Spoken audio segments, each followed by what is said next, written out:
High বন্ধুরা, আশা করছি সবাই ভালো আছো। তো আজকে দুপুরের রেসিপি তোমাদের সঙ্গে শেয়ার করি, চলো। তো এখানে আমি ফুলকপি, আজকে এখন তো নতুন ফুলকপিগুলো খুব সুন্দর। জাস্ট ফুলকপিগুলো একটু সেদ্ধ করে নেব। তো সেদ্ধ করতে দিয়েছি। এদিকে আমি সিম নিয়েছি, আর এদিকে প্রেসারে আমি দেখালাম ওখানে নতুন আলু আর ডিম সিদ্ধ করতে দিয়েছি, দেশি মুরগির ডিম। আর এখানে সিম কেটে পরিষ্কার করে ধুয়ে নিলাম। এখানে একটা পেঁয়াজ দিয়েছি, একটা আলু আর টমেটো, হলুদ, লবণ, এটাকে দিয়ে আমি সিমটাকে ভাপিয়ে নেব। তো ভাপিয়ে নেব, কিন্তু জলটা ফেলে দেব না। তো শিম আমি প্রথমে এভাবে ভাপিয়ে নিয়ে এটা শিমের সর্ষে বাটা করব, আর একটু তেল দেব। তো বেশি তেল দেওয়ার দরকার নেই, কারণ এটাকে আবার পরে আমি ফোড়নে ব্যবহার করব তেল।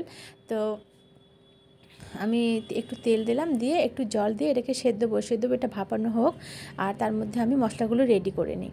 তো রান্না খুব সিম্পল আজকে দুপুরের রান্না। এদিকে আমি আলু ছিলে নিয়েছি, আলুটাকে একটু চটকে নিয়েছি। ফুলকপিগুলো দেখো একদম সেদ্ধ হয়ে গেছে। একটু আদার টুকরো নিয়েছি, আদাটাকে আমি বেটে নেব। আর 4টে দেশি মুরগির ডিম নিয়েছি। এখনকার জানো দেশি মুরগির ডিমগুলো খুব ছোটো ছোটো, আগে কিন্তু বড় হতো, তাই না? এখন খুবই ছোট, আর একটা ডিমে কিন্তু হয় না। সেই জন্য আমি 4টে ডিম নিয়েছি। আমরা 3জন, একটা বেশি নিয়েছি, ওর বাবা দুটো খাবে। তো এখানে আমি তেল নিয়ে নিয়েছি কড়াতে, আর কড়াতে একটু লবণ দিয়ে দেবো, যাতে মানে ভাজার সময় ডিমগুলো আটকে না যায়। তো ডিম ভেজে নেবো আমি এখন। ডিম ভেজে তুলে নিয়েছি আমি, আর ফুলকপিটাও ভেজে তুলে নিয়েছি। এখানে পেঁয়াজ দিয়ে দেবো, শুকনো লঙ্কা ফোড়ন দিতে হতো, আমার মনে ছিল না, সেই জন্য এটা কাঁচা লঙ্কায় রান্না করব। আর দেবো জিরে ফোড়ন, তেজপাতা দিয়েছি, বড় এলাচ দিয়েছি একটা, আর কিছু দেবো না। দালচিনির টুকরো দিয়েছি অল্প একটা ছোটো। কিন্তু সবসময় ডিমের ঝোলে তোমরা শুকনো লঙ্কা ফোড়ন দেবে, আমার একদমই খেয়াল ছিল না। অবশ্যই দেবে, কারণ শুকনো লঙ্কার যে একটা স্মেল ডিমের মধ্যে আসে না, দারুণ লাগে। আর নতুন আলুর ঝোলের সঙ্গে তো বেশি ভালো লাগে। একটা টমেটো নিয়েছি, আদা বাটা নিয়েছি। এবার আমি চটকে রাখা আলুটা দিয়ে দেবো, আর পরিমাণ মতো হলুদ আর লবণ, এটা তো জানোই। দিয়ে ভালো করে এই আলুটাকে আমি কষিয়ে নেব, যতক্ষণ না কড়ার গা থেকে মানে উঠে যায়, ততক্ষণ পর্যন্ত আমি এটাকে কষিয়ে নেবো। আর এদিকে শিম আমার সেদ্ধ হয়ে গেছে, জলটা জাস্ট অল্প শুকিয়ে আমি এটাকে নামিয়ে নিয়ে এটাকে ফোড়ন দেবো, এটা আমার হয়ে এসেছে। আর এই যে হওয়ার আগেই দিয়ে দেবো আমি সর্ষে বাটা।